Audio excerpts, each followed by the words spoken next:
ജനാധിപത്യ മതേതര വിശ്വാസികളെ, 15ാം നിയമസഭയുടെ കാലാവധി തീർന്ന് 16ാം നിയമസഭാ തെരഞ്ഞെടുപ്പിന് കേരളം സാക്ഷ്യം വഹിക്കുകയാണ്. നമ്മുടെ കേരളത്തിൽ 5 സംസ്ഥാനങ്ങൾ തെരഞ്ഞെടുപ്പ് നടക്കുന്നതിന്റെ ഭാഗമായി നമ്മുടെ കേരളത്തിലും തെരഞ്ഞെടുപ്പ് നടക്കുകയാണ്. നമ്മളെ സംബന്ധിച്ചിടത്തോളം കേരളത്തിന്റെ 24ാമത് അമരക്കാരനെ തെരഞ്ഞെടുക്കുന്ന തെരഞ്ഞെടുപ്പാണ് നടക്കാൻ പോകുന്നത്. പ്രബുദ്ധരായ വോട്ടർമാരാണ് കേരളത്തിലുള്ളത്. ഏത് രാഷ്ട്രീയ പ്രസ്ഥാനത്തിൽപ്പെട്ടവരാണെങ്കിലും രാഷ്ട്രീയപരമായി പ്രാപ്തരാണവർ. അതുകൊണ്ട് തന്നെയാണ് മതേതര കൈരളി ഫാസിസത്തിന്റെ കരങ്ങളിൽ പോകാതിരിക്കുന്നത്. നമുക്കറിയാം, ലോകത്തിലെ ഏറ്റവും വലിയ ജനാധിപത്യ മതേതര രാഷ്ട്രത്തിലാണ് നമ്മൾ താമസിക്കുന്നത്. നമ്മുടെ പൂർവികന്മാർ കെട്ടിപ്പടുത്ത നമ്മുടെ രാജ്യം ലോകത്തിന് തന്നെ മാതൃകയായിരുന്നു നമ്മുടെ രാജ്യം. കാരണം ഒരു രാജ്യത്തിന് അവകാശപ്പെടാൻ കഴിയാത്ത രീതിയിൽ രാജ്യത്തിന്റെ ഭരണഘടനയും രാജ്യത്തിന്റെ ഭരണ സംവിധാനങ്ങളും നല്ല ശക്തമായ രീതിയിലായിരുന്നു മുന്നോട്ട് പോയിക്കൊണ്ടിരുന്നത്. നിർഭാഗ്യവശാൽ നമ്മുടെ രാജ്യം മതേതര സങ്കല്പങ്ങൾക്ക് വിരുദ്ധമായ ആളുടെ കരങ്ങളിൽ അമർന്നു കഴിഞ്ഞു. അതിനുത്തരവാദിയായവർ ആരാണെന്ന് ഞാൻ പറയാതെ തന്നെ നിങ്ങൾക്കറിയാം. നമ്മുടെ രാജ്യത്തിനെ സംബന്ധിച്ചിടത്തോളം ഇന്ന് അവസ്ഥ വരാനുണ്ടായ സാഹചര്യം എന്താണെന്ന് നമ്മുടെ രാജ്യം സ്വതന്ത്രമായതിനു ശേഷം മഹാഭൂരിപക്ഷ സമയത്ത് നമ്മുടെ രാജ്യം ഭരിച്ചത് ആരാണെന്ന് നിങ്ങൾ പരിശോധിക്കണം. ഇവിടെയാണ് ഇടതുപക്ഷ മതേതര ചേരി ശക്തിപ്പെടേണ്ടതിന്റെ കാര്യങ്ങളിലേക്ക് പീപ്പിൾസ് ഡെമോക്രാറ്റിക് പാർട്ടിയും അതിന്റെ നേതൃത്വവും എത്തിയത്. ഈ വരുന്ന നിയമസഭാ തെരഞ്ഞെടുപ്പിൽ കേരളത്തിൽ പീപ്പിൾസ് ഡെമോക്രാറ്റിക് പാർട്ടി ഇടതുപക്ഷ ജനാധിപത്യ മുന്നണി ഗവൺമെന്റിനെയാണ് പിന്തുണക്കുന്നത്. കാരണം 10 വർഷക്കാലത്തെ ഇടതുപക്ഷ ജനാധിപത്യ മുന്നണി ഗവൺമെന്റിന്റെ ഭരണം, അതിനു മുമ്പ് കേരളം ഭരിച്ച ഐക്യ ജനാധിപത്യ മുന്നണി ഗവൺമെന്റിന്റെയും ഭരണം നമ്മൾ താരതമ്യം ചെയ്യണം.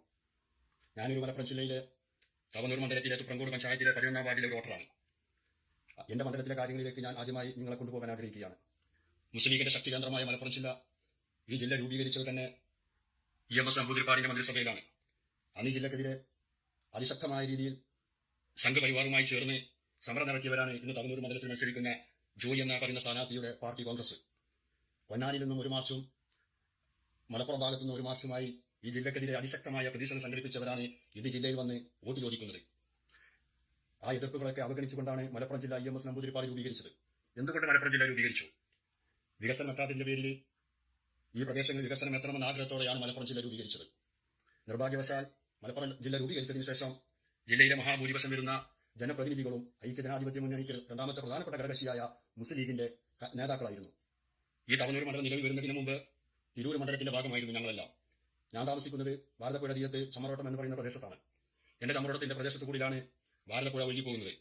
പാലക്കാട് ജില്ലയിൽ നിന്ന് മലമ്പൂരിൽ തുടങ്ങി അറബിക്കടലിൽ അവസാനിക്കുന്ന ഭാരതപ്പുഴ, ഈ ഭാരതപ്പുഴയുടെ ഒരു ഭാഗത്തായി തിരൂർ താലൂക്കിലായി 3 പഞ്ചായത്തുകളാണുള്ളത്. തുപ്രങ്കോട് പഞ്ചായത്ത്, പുറത്തൂർ പഞ്ചായത്ത്, മംഗലം പഞ്ചായത്ത്. അതുപോലെ തന്നെ പൊന്നാനി താലൂക്കിലായിട്ട് 4 പഞ്ചായത്തുകളുണ്ട്. വട്ടക്കുളം പഞ്ചായത്ത്, തവനൂർ പഞ്ചായത്ത്, എടപ്പാൾ പഞ്ചായത്ത്, കാലടി പഞ്ചായത്ത്. ഈ രണ്ട് ദ്വീപുകളായി കൊണ്ടാണ് തവനൂർ മണ്ഡലം നിലനിന്നിരുന്നത്.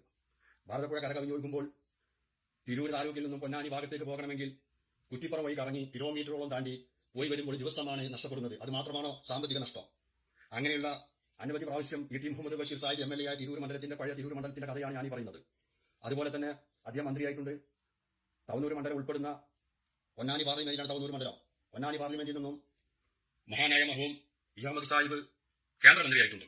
എന്താണ് ഇവരിവിടെ കൊണ്ടുവന്ന വികസനമെന്ന് UDF-കാര് തവനൂരിൽ ജനങ്ങൾ വോട്ട് ചോദിക്കുമ്പോൾ പറയേണ്ടതുണ്ട്. ഞാൻ പറയാൻ കാരണം, തിരൂരിൽ നിന്ന് റോഡ് അവസാനിക്കുന്ന ആ കാലത്ത് എന്റെ വീടിന്റെ അവസാനത്തിന്റെ വീടാണ്. അവിടുത്തെ ഭാരതപ്പുഴയാണ് കാണുന്നത്. നോക്കിയാൽ കാണുന്ന പൊന്നാനി പ്രദേശത്തേക്ക് കിലോമീറ്ററോളം താണ്ടി പോയിരുന്ന ജനങ്ങൾക്ക് ചമ്മറോട്ടം ഭാരതപ്പുഴയിൽ പാലം നിർമ്മിച്ച് ഇടതുപക്ഷ ജനാധിപത്യ മുന്നണി ഗവൺമെന്റ് ഈ 2 പ്രദേശങ്ങളിൽ ഒന്നാക്കി വെച്ചു.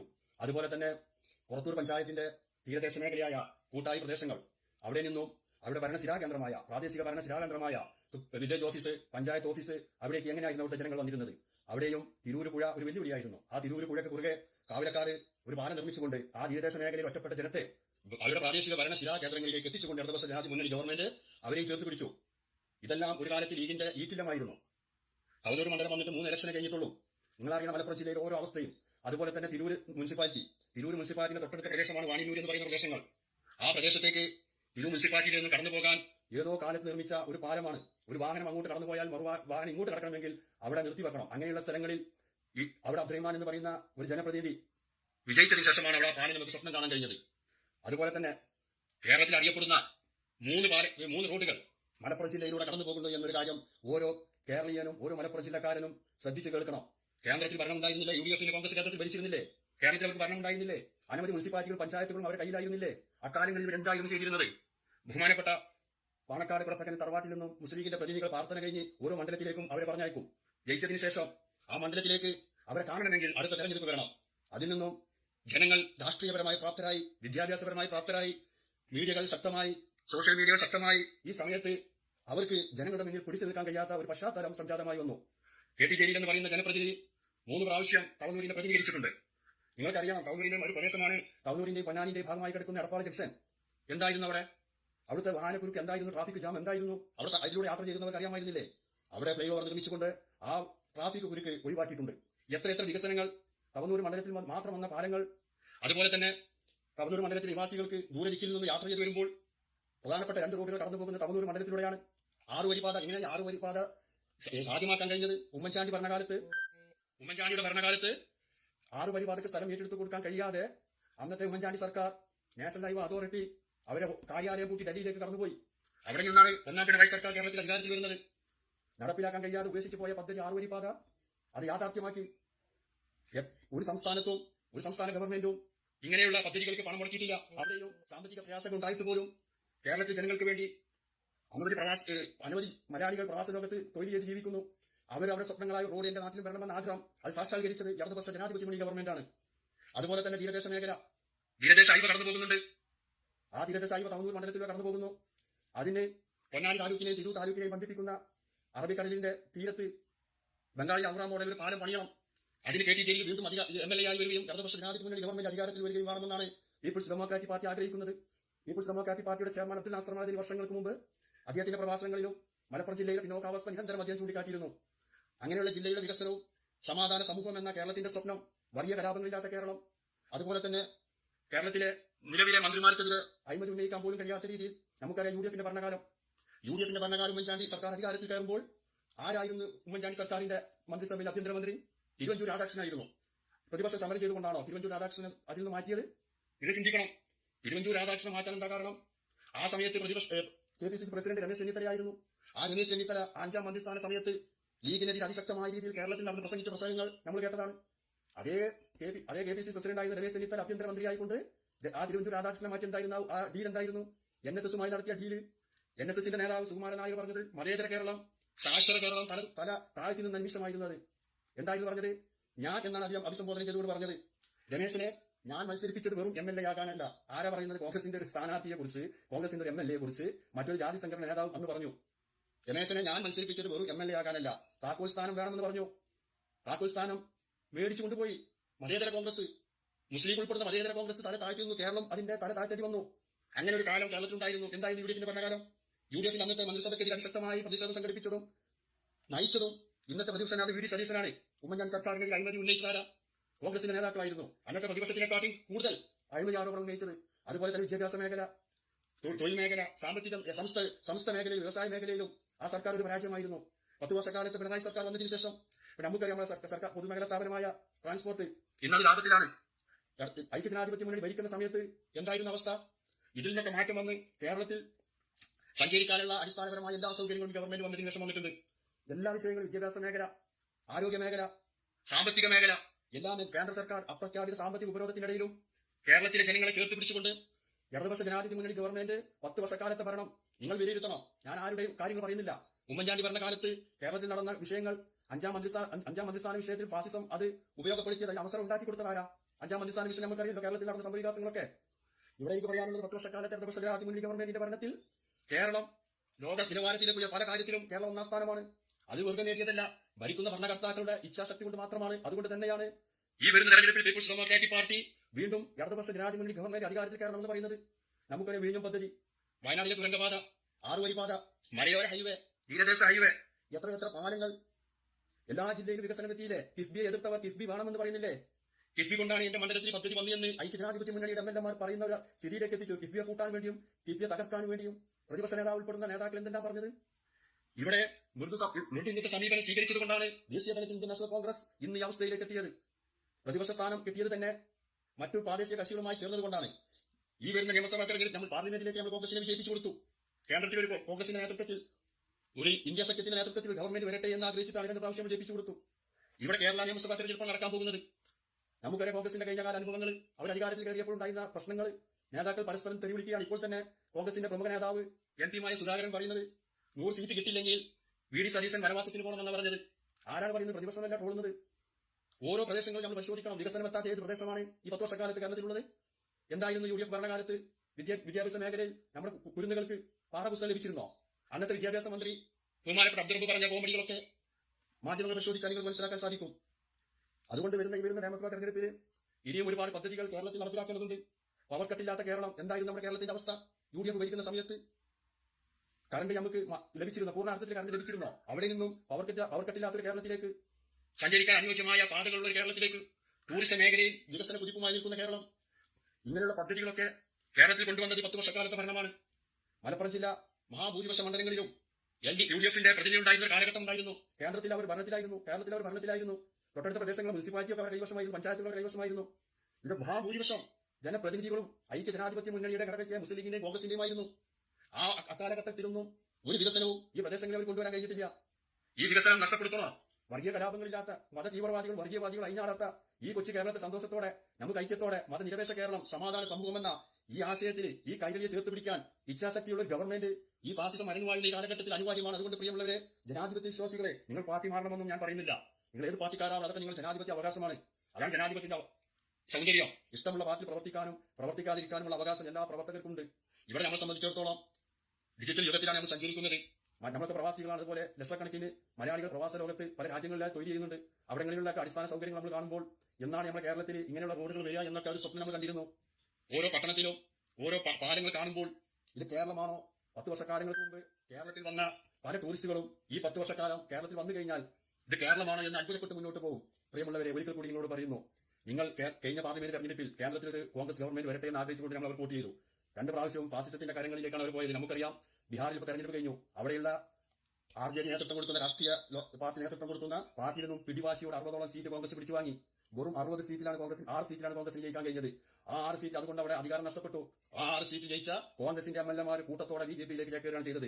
ഇന്ന് ഇന്ത്യ രാജ്യത്ത് പല BJP-യുടെ നേതാക്കളും കോൺഗ്രസ്സുകാരാണ്. ഇപ്പൊ സുധാകരൻ തന്നെ പറഞ്ഞത് എന്താണ്? ഷാഗക്ക് ഭീഷണി വന്നപ്പോൾ, DYFI-ക്കാർ ഷാഗ തകർക്കാൻ വന്നപ്പോൾ ഷാഗക്ക് കാവിൽ നിന്ന് ഞാനാണ് അഭിമാനത്തോടെ പറഞ്ഞ സുധാകരൻ നേതൃത്വം കൊടുക്കുന്ന കോൺഗ്രസ് ആണ് ഉള്ളത്. VD സതീശൻ എന്ന പ്രതിപക്ഷ നേതാവ് ഗോൾവാൾക്കറുമായി ബന്ധപ്പെട്ട വാർത്ത നമ്മൾ കണ്ടത്. ആരാണ് ഗോൾവാൾക്കറുടെ ഈ RSS-ന്റെ ഗുരുവായിരിക്കുന്ന ഗോൾവാൾക്കർക്ക് VD സതീശൻ എന്ന പ്രതിപക്ഷ നേതാവ് എങ്ങനെ സ്വീകാര്യനായത്? ഹിന്ദു ഐക്യവേദിയുടെ നേതാവ് അദ്ദേഹം പറഞ്ഞത് എന്താണ്? അനവധി പ്രാവശ്യം VD സതീശൻ RSS-മായി ബന്ധപ്പെട്ടിട്ടുണ്ട്. അദ്ദേഹത്തിന്റെ തെരഞ്ഞെടുപ്പ് സമയത്ത് അദ്ദേഹത്തെ വിജയിപ്പിക്കാൻ വേണ്ടിയിട്ടെന്ന് എന്തെങ്കിലും നിയമ നടപടി സ്വീകരിക്കുകയോ അത് തള്ളി പറയാൻ അവർ തയ്യാറായിട്ടുണ്ടോ?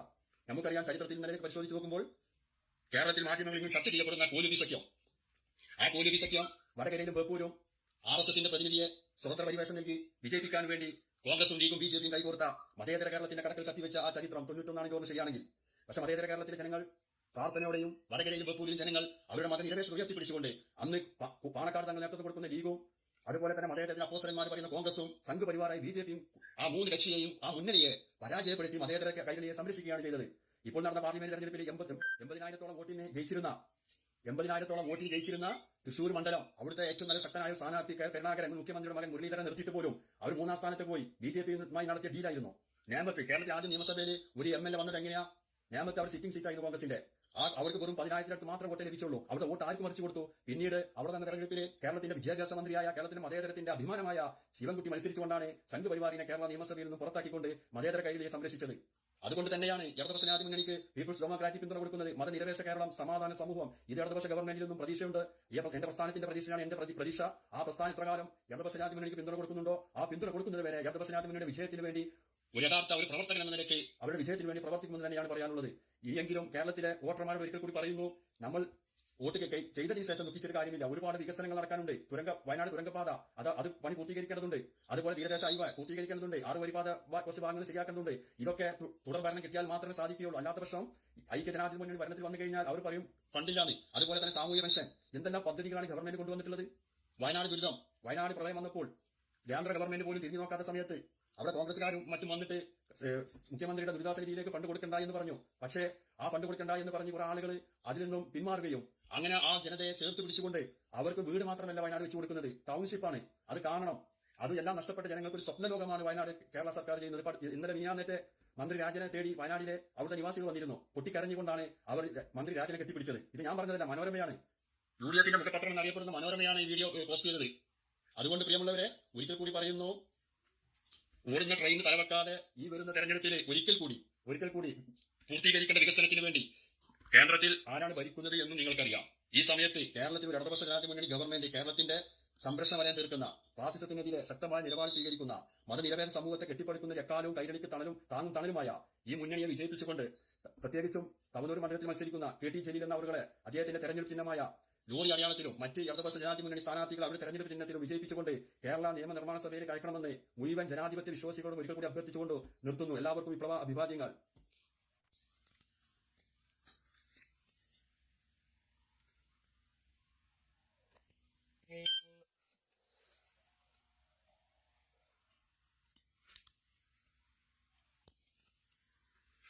പ്രിയപ്പെട്ടവരെ, 2 വാക്കും കൂടി പറയാൻ മറന്നു. കാരണം ഇവിടെ തെറ്റിദ്ധാരണ നടത്തുന്നുണ്ട് UDF സഹോദരങ്ങൾ. അതിൽ ആരും പെട്ടുപോകരുത്. നമുക്കറിയാം, കഴിഞ്ഞ പാർലമെന്റ് തെരഞ്ഞെടുപ്പ് സമയത്ത് അവർ നടത്തിയ ഒരു വാക്കുകൾ, എന്റെ ഭാര്യ പ്രവാസ ലോകത്ത് വരുന്ന സമയത്താണ് പറഞ്ഞത്, ഭയപ്പെടുത്തുന്ന മതം, എങ്ങനെയെല്ലാം മതം ഇലക്ഷന് ഉപയോഗിക്കാമെന്ന് അന്നാണ് ഞാൻ കണ്ടത്. ജുമാക്ക് പോകരുത്, ഉംറക്ക് പോലും പോകാതെ വോട്ട് ചെയ്യണം. പൊന്നാനി പോലത്തെ പാർലമെന്റ് മണ്ഡലത്തിൽ, അതല്ലെങ്കിൽ മലപ്പുറം പോലത്തെ പാർലമെന്റ് മണ്ഡലത്തിൽ ഒരു കാരണവശാലും ഫാസിസ്റ്റുകൾ ജയിക്കില്ല എന്ന് എല്ലാവർക്കും അറിയാം. ഭയപ്പെടുത്തുക. ഈ ഭയപ്പെടുത്തേണ്ട ആവശ്യം എന്തായിരുന്നു? ഈ രാജ്യം, നമ്മുടെ സ്വതന്ത്ര ഇന്ത്യ, അത് ജനാധിപത്യ വ്യവസ്ഥയിലേക്ക് വന്നതിന് ശേഷം മഹാഭൂരിപക്ഷ സമയത്തും ഭരിച്ചത് അവരാ. അവരുടെ ഭരണ പരാജയമല്ലേ ഫാസിസം ഇന്ദ്രപ്രസ്ഥത്തിലെത്തിയത്? അധികാരം കയ്യിലുള്ള സമയം ഉണ്ടായിരുന്നില്ലേ? ബാബരി മസ്ജിദും ദംശനം ഉണ്ടായിരുന്നില്ലേ? ആ സമയത്ത് കോൺഗ്രസ് ആയിരുന്നു ഭരിച്ചിരുന്നത്. അന്ന് സംഘപരിവാർ നേതൃത്വം കൊടുക്കുന്ന ഭാരതീയ ജനതാ പാർട്ടി ഇത്രയും ശക്തമല്ല ഇന്ത്യയിൽ. മഹാഭൂരിപക്ഷ സംസ്ഥാനത്തും കോൺഗ്രസ് തന്നെയായിരുന്നു ഭരിച്ചിരുന്നത്. ഇന്ത്യ കുറ്റവാളികളെ മാതൃപരമായി ശിക്ഷിച്ചിരുന്നെങ്കിൽ ഇന്ന് ജനാധിപത്യ മതേതര ഇന്ത്യ ഫാസിസത്തിന്റെ കരങ്ങളിൽ അമരുമോ? ഓർമ്മയില്ല ഇബ്രാഹിം കമ്മീഷൻ റിപ്പോർട്ട് സമർപ്പിക്കുമ്പോൾ ആരായിരുന്നു കേന്ദ്രം ഭരിച്ചിരുന്നത്? കോൺഗ്രസ് അല്ലേ. അതിനുശേഷം മുസ്ലിം ലീഗിന്റെ പ്രതിനിധി 1ാം UPA ഗവൺമെന്റ് 2ാം UPA ഗവൺമെന്റ് രാജ്യം ഭരിക്കുമ്പോൾ മൻമോഹൻ സിംഗിന്റെ നേതൃത്വത്തിലുള്ള ആ ഗവൺമെന്റ് രാജ്യം ഭരിച്ചിരുന്ന സമയത്ത് ഈ ഇബ്രാഹിം കമ്മീഷൻ റിപ്പോർട്ടും ബോംബെ കലാപം നയിച്ച ശ്രീകൃഷ്ണ കമ്മീഷൻ റിപ്പോർട്ടും നിങ്ങൾക്ക് തന്നിട്ടുണ്ടല്ലോ. ഇന്ത്യയെ ലീഗുകാര നിങ്ങൾ പ്രതിനിധി കേന്ദ്രത്തിലുണ്ടായിരുന്നില്ലേ? എത്രയോ ആയിരക്കണക്കിന് നിരപരാധികൾ കൊല ചെയ്യപ്പെട്ട ഇന്ത്യ രാജ്യത്ത് നടന്ന വർഗീയ കലാപങ്ങൾ എന്തിന്റെ പേരിലായിരുന്നത്? കുറ്റവാളികളെ മാതൃപരമായി ശിക്ഷിക്കാത്തത് കൊണ്ടല്ലേ ഇന്ന് പ്രതിപക്ഷ സ്ഥാനം പോലും നഷ്ടപ്പെട്ട് പ്രാദേശിക കക്ഷികളെ കൂട്ടുപിടിച്ചുകൊണ്ട് 100ഓളം സീറ്റിലേക്ക് എത്തേണ്ട ദുരവസ്ഥയ്ക്ക് എത്തിയത്? 543 അംഗ പാർലമെന്റിൽ ആരായിരുന്നു മഹാഭൂരിപക്ഷ സീറ്റ് ഭരിച്ചിരുന്നത്? ഓർക്കണം നിങ്ങൾ. എന്നിട്ട് പോലും 1ാം UPA ഗവൺമെന്റിന് കേന്ദ്രം ഭരിക്കാനുള്ള ഭൂരിപക്ഷം ഇല്ലാത്ത സമയത്ത് 60ഓളം വരുന്ന ഇടതുപക്ഷ ജനാധിപത്യ മുന്നണിയുടെ MP-മാരുടെ പിന്തുണ കൊണ്ടല്ലേ കേന്ദ്രം ഭരിച്ചത്? അവരന്ന് നിങ്ങൾക്ക് പിന്തുണ തന്നില്ലായിരുന്നെങ്കിൽ എന്തായിരുന്ന അവസ്ഥ?